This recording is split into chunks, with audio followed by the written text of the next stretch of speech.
जय हिंद, वंदे मातरम। स्वागत है आप सभी का फ्री एग्जाम जो यूट्यूब चैनल पर। दोस्तों, अगर आप बिहार सक्षमता परीक्षा 2.0 का एग्जाम देने वाले हैं तो आज का सेशन आपके एग्जाम की दृष्टि से अति महत्वपूर्ण होगा, जिसमें हमने केवल वही प्रश्न शामिल किया है जो एग्जाम में कई बार पूछे गए हैं। तो सभी प्रश्नों को पूरे ध्यान से देखना है, निश्चित ही प्रश्न आपके एग्जाम में यहां से देखने को मिलेंगे। तो चलिए सेशन को प्रारंभ करते हैं और पहला शानदार प्रश्न देखते हैं। डूरंड कप का संबंध किस खेल से है? तो डूरंड कप संबंधित है फुटबॉल से, ध्यान रखना है। भारत का सबसे बड़ा बांध कौन सा है? तो हीराकुंड बांध हो जाएगा भारत का सबसे बड़ा बांध। संविधान की 8वीं अनुसूची में कितनी भारतीय भाषाओं को मान्यता दी गई है? तो 22 भाषाओं को। चीन की मुद्रा कौन सी है? तो युआन हो जाएगी चीन की मुद्रा। रेड क्रॉस के संस्थापक कौन है? तो हेनरी डुरंट हो जाएंगे रेड क्रॉस के संस्थापक, जरूर ध्यान रखिएगा। अगला है हीमोग्लोबिन की कमी से होने वाला रोग कौन सा है? तो एनीमिया हो जाएगा हीमोग्लोबिन की कमी से होने वाला रोग। भारत की कोकिला कौन कहलाती है? तो सरोजिनी नायडू को भारत की कोकिला के नाम से जाना जाता है। विवेकानंद स्मारक कहाँ स्थित है? तो कन्याकुमारी में। कहां पर? तो कन्याकुमारी में स्थित है विवेकानंद स्मारक। दक्षेश का मुख्यालय कहाँ स्थित है? काठमांडू नेपाल में स्थित है दक्षेश का मुख्यालय। अगले प्रश्न की ओर बढ़ रहे, दक्षेश के कितने देश सदस्य हैं? तो 8। पूछा जाए कौन कौन से? तो भारत, नेपाल, बांग्लादेश, श्रीलंका, मालदीव, भूटान, पाकिस्तान और अफगानिस्तान, जरूर ध्यान रखें। अगला है भारत की तटरेखा की लंबाई कितनी है? तो 7516 किलोमीटर। कितना? तो 7516। अगला है विश्व में अभ्रक का सर्वाधिक उत्पादन किस देश में होता है? तो भारत में होता है। ग्रांड ट्रंक रोड किसने बनवाया? शेरशाह सूरी के द्वारा बनवाया गया ग्रांड ट्रंक रोड, जरूर ध्यान रखें। विटामिन वी की कमी से कौन सा रोग होता है? वेरी वेरी हो जाता है विटामिन वी की कमी से।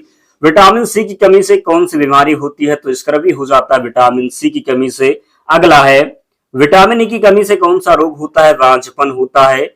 विटामिन सी का रासायनिक नाम क्या है? तो स्कॉर्बिक अम्ल हो जाएगा विटामिन सी का रासायनिक नाम। वसा में घुलनशील विटामिन कौन सी है? तो वसा में जब पूछा जाए, वसा में घुलनशील विटामिन और जल में घुलनशील विटामिन बार बार पूछा जाता है, तो जब वसा में पूछा जाए तो ए डी ई के। क्या? तो ए डी ई के जो है ये वसा में घुलनशील विटामिन है, जबकि जल की जब बात करेंगे तो वीसी। क्या?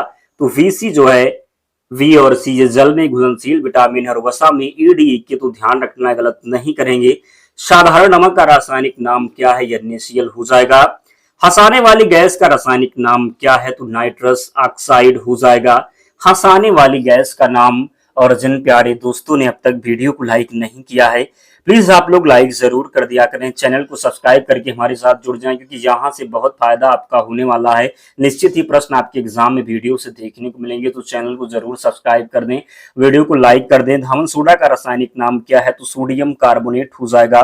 धावन सोने का रासायनिक धावन सोडे का रासायनिक नाम क्या हो जाएगा? तो सोडियम कार्बोनेट। पीतल किंदु धातु का मिश्रण है? तो पीतल की जब बात करेंगे तो तांबा और जस्ता का मिश्र धातु है। क्या? तो तांबा और जस्ता का मिश्रण है पीतल। अगर आपको याद ना तो इस प्रकार ध्यान रखें, पिताजी। क्या? तो पिताजी लिखें और देखें कि जो पी से क्या हो जाएगा, जब पिता लिखेंगे आप तो जो पा पहला होगा उससे पीतल होगा, और किससे बनता है? तो ता से हो जाएगा तांबा, और जी से आप जब प्रयोग करेंगे तो जस्ता हो जाएगा। तो पिताजी के रूप में आपको ध्यान रखना है, इस प्रकार गलती नहीं करेंगे। तो पिताजी यानी कि पीतल जो बनता तांबा और जस्ता से बनता। अगला प्रश्न है कैल्सीफेराल किस विटामिन का रासायनिक नाम है? तो विटामिन डी का रासायनिक नाम है कैल्सीफेराल। लाल रक्त कणिकाओं का निर्माण हमारे शरीर के किस भाग में होता है? अस्थि मज्जा, जिसको आप बोन मैरो भी बोलते हैं। राष्ट्रीय विज्ञान दिवस कब मनाया जाता है? 28 फरवरी को मनाते हैं राष्ट्रीय विज्ञान दिवस। ब्लड प्रेशर मापने के लिए किस यंत्र का प्रयोग किया जाता है? तो स्फेग्नोमैनोमीटर। कंप्यूटर की परमानेंट मेमोरी क्या कहलाती है? तो रीड ओनली मेमोरी हो जाएगा।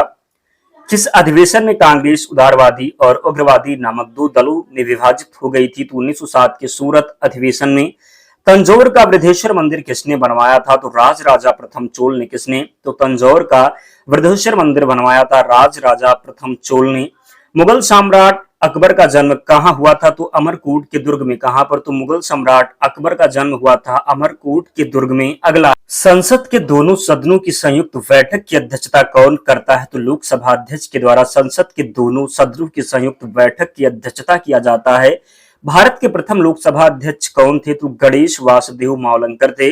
भारतीय संविधान के किस अनुच्छेद के अंतर्गत जम्मू कश्मीर को विशेष दर्जा प्राप्त है? तो अनुच्छेद 370 हो जाएगा। कोई विधेयक धन विधेयक है या नहीं, इसका निर्णय कौन करता है? लोकसभा अध्यक्ष। विश्व का सबसे बड़ा महाद्वीप कौन सा है? तो एशिया महाद्वीप हो जाएगा। विश्व का सबसे बड़ा महाद्वीप क्या हो जाएगा? तो एशिया महाद्वीप। अशोक ने अपने पुत्र महेंद्र व पुत्री संघमित्रा को कहां भेजा? तो श्रीलंका में भेजा। कौन सा मौर्य सम्राट जैन धर्म ग्रहण करके श्रवण बेलगोला चला गया? तो चंद्रगुप्त मौर्य हो जाएगा। अंतिम मौर्य सम्राट कौन था? बृहदर। तथा महाभाष्य के लेखक कौन है? पतंजलि हो जाएंगे महाभाष्य के लेखक। पतंजलि किसके दरबार में था? तो पुष्य शुंग मित्र के दरबार में। किसके? तो पुष्यमित्र शुंग के दरबार में था पतंजलि। भारत रत्न से सम्मानित प्रथम भारतीय महिला कौन थी? तो इंदिरा गांधी हो जाएगी, जरूर ध्यान रखें। अगला है, भारत में मानसून सबसे पहले कहां आता है? तो केरल में। कहां पर? तो जून के प्रथम सप्ताह में केरल में आता है। भगवान बुद्ध को ज्ञान की प्राप्ति किस स्थान पर हुआ? तो बोध गया में। कहां पर? तो भगवान बुद्ध को ज्ञान की प्राप्ति हुई बोध गया में। भारत का प्रथम गवर्नर जनरल कौन था? तो विलियम बेंटिंक था भारत का प्रथम गवर्नर जनरल। चंद्रमा पर मानव भेजने वाला प्रथम देश कौन सा हो जाएगा? संयुक्त राज्य अमेरिका। रतौंधी किस विटामिन की कमी के कारण होता है? तो विटामिन ए के कारण होता है रतौंधी। कागज का आविष्कार किस देश ने किया? तो चीन ने किया था कागज का आविष्कार। भारत में सर्वाधिक वर्षा कहां होती है? तो मानेसराम मेघालय में। भारत की पहली महिला शासिका कौन थी? रजिया सुल्तान बेगम। टेलीविजन का आविष्कार किसने किया था? जॉन लोगी फेरड ने। जलियांवाला बाग हत्याकांड कहां और कब हुआ? तो अमृतसर 1919 ईस्वी में। ब्रह्म समाज के संस्थापक कौन थे? राजा राम मोहन राय थे ब्रह्म समाज के संस्थापक। भारतीय अंतरिक्ष कार्यक्रम के जनक कौन है? तो डॉक्टर विक्रम साराभाई हो जाएंगे भारतीय अंतरिक्ष कार्यक्रम के जनक। तुम मुझे खून दो मैं तुम्हें आजादी दूंगा का नारा किसने दिया? तो सुभाष चंद्र बोस ने दिया था। तुम मुझे खून दो मैं तुम्हें आजादी दूंगा का नारा। बक्सर का युद्ध कब हुआ था? तो 1764 ईस्वी में हुआ था बक्सर का युद्ध। माउंट एवरेस्ट पर 2 बार चढ़ने वाली प्रथम महिला कौन थी? Santosh Yadav. Vasco D gamma का भारत आगमन कब हुआ? 1498 ईस्वी में। वास्को डी गामा कहाँ का रहने वाला था? तो पुर्तगाल का रहने वाला था वास्को डी गामा। लौह पुरुष किस महापुरुष को कहा जाता है? तो सरदार वल्लभ भाई पटेल को लौह पुरुष कहा जाता है। भारत में सैनिकों को दिया जाने वाला सबसे बड़ा सैनिक सम्मान कौन सा है? परमवीर चक्र हो जाएगा। ओणम भारत को किस राज्य का प्रसिद्ध त्योहार है? तो केरल का प्रसिद्ध त्योहार है ओणम। जनसंख्या एवं क्षेत्रफल की दृष्टि से विश्व का सबसे छोटा देश कौन सा है? वेटिकन सिटी हो जाएगा। पंजाबी भाषा किस लिपि में लिखी जाती है? तो गुरुमुखी लिपि में लिखी जाती है पंजाबी भाषा। कलम का सिपाही किसे कहा जाता है? मुंशी प्रेमचंद को। भारत का सबसे प्रथम विश्वविद्यालय कौन सा है और उसकी स्थापना कब हुई? तो नालंदा विश्वविद्यालय, जरूर ध्यान रखें। शिवाजी ने अपने राज्य की आय का मुख्य साधन किससे बनाया? तो चौथ को। जैन धर्म के 24वें तीर्थंकर कौन थे? महावीर थे। सत्यमेव जयते उक्ति कहां से ली गई है? तो मुंडकोपनिषद से। भारत में सर्वप्रथम स्वर्ण मुद्राएं किसने चलाई? तो इंड्रो बैक्टीरियन ने। अशोक के धम्म की परिभाषा कहां से ली गई है? तो राहुल वानदसुत से, जरूर ध्यान रखें।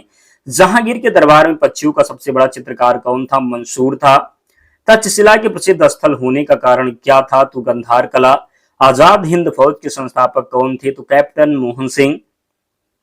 भारत छोड़ो आंदोलन के समय इंग्लैंड का प्रधानमंत्री कौन था? तो चर्चिल थे। कौन? तो चर्चिल।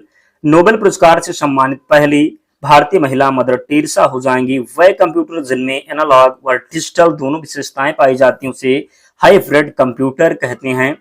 भारत में जनसंख्या की दृष्टि से सबसे छोटा राज्य सिक्किम हो जाएगा। भारत का प्रथम परमाणु रिएक्टर कौन सा है? तो अप्सरा इसका सही उत्तर है, जरूर ध्यान रखें, गलती नहीं करेंगे। अगला है, भारत में पहला लौह इस्पात कारखाना 1874 में खुला कहां पर? तो कुल्टी, पश्चिम बंगाल में। कागज का सबसे बड़ा उत्पादक राज्य पश्चिम बंगाल हो जाएगा। कागज का सबसे बड़ा उत्पादक राज्य। आबिद हुसैन समिति का संबंध है तो लघु उद्योग सुधार से है। लघु उद्योगों के लिए अलग से औद्योगिक नीति की घोषणा सर्वप्रथम की गई तो 6 अगस्त 1991 से। भारत में सर्वाधिक सूती वस्त्रों की मिलें कहां है? तो गुजरात में है। कहां पर? तो गुजरात में। कितनी है? तो 112। भारत में कुल तेल शोधक कारखानों की संख्या कितनी है? तो 19 है। किसी देश का आयात और निर्यात से संबंधित भुगतान शेष क्या कहलाता है? तो व्यापार शेष कहलाता है। भारत में डीजल इंजन बनाने का पहला कारखाना 1932 ईस्वी में कहां खोला गया? तो महाराष्ट्र में खोला गया। भारत का पहला निर्यात संवर्धन औद्योगिक पार्क की स्थापना कहाँ की गई? तो सीतापुर, राजस्थान में। जरूर ध्यान रखें। भारत में लघु और कुटीर उद्योग का कुल औद्योगिक निर्यात में भागीदारी है तो करीब 35% हो जाएगा। भारतीय औद्योगिक विकास बैंक IDVI की स्थापना की गई तो 1 फरवरी 1964 ईस्वी को।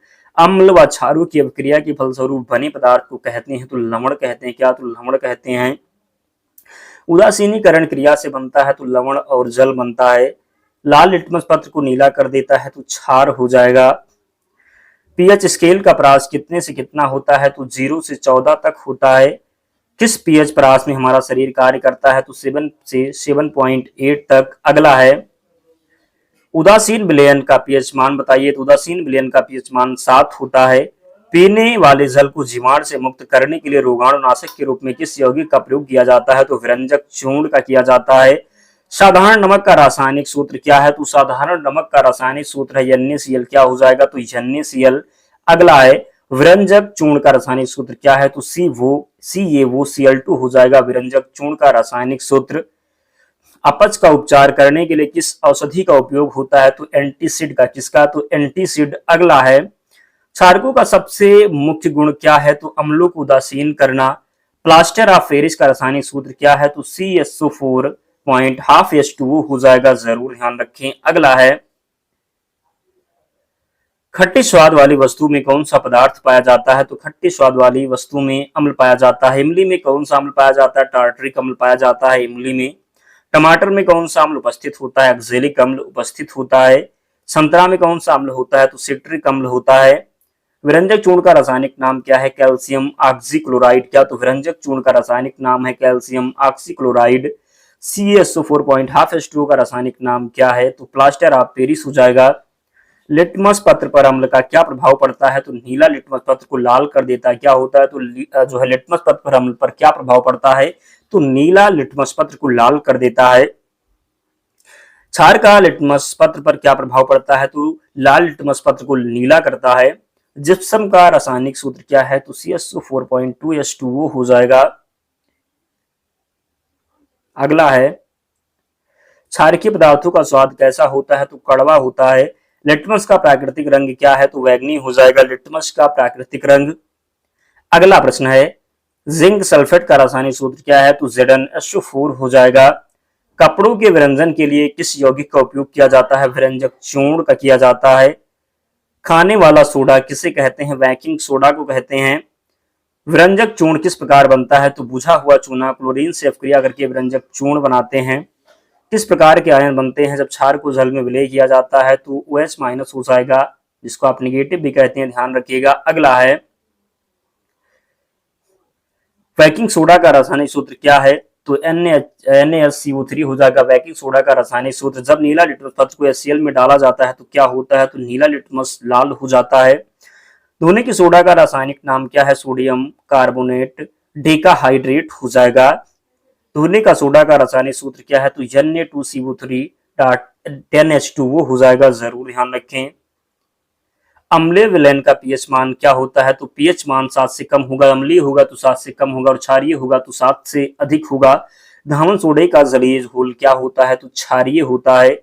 कठोर जल को मृद करने के लिए किस सोडियम यौगिक का उपयोग किया जाता है? तो सोडियम कार्बोनेट टेट्राहाइड्रेट का किया जाता है। क्षारीय विलयन का पीएच मान क्या होगा? तो 7 से अधिक होगा। शुद्ध जल का पीएच मान क्या होता? तो 7 होता है। जब 7 होगा तो उदासीन होगा। अगला है पेट में किस अम्ल का निर्माण होता है? HCl हाइड्रोक्लोरिक अम्ल। जरूर ध्यान रखिए इसका। तो HCl का ग्लूकोज का सूत्र क्या होता है? तो C6H12O6 हो जाएगा। अगला है दोस्तों इतने प्रश्न हमने लिए थे, तो सभी प्रश्नों को आपको पूरे ध्यान से देखना है। एक दो बार सभी प्रश्न आपको याद हो जाएंगे। और PDF से अगर रिवीजन करना चाहते हैं तो टेलीग्राम चैनल से जुड़ जाएं, लिंक डिस्क्रिप्शन बॉक्स में है, या फिर आप टेलीग्राम पर जाएंगे और वहां पर सर्च करेंगे फ्री एग्जाम जोन, आपको चैनल मिल जाएगा।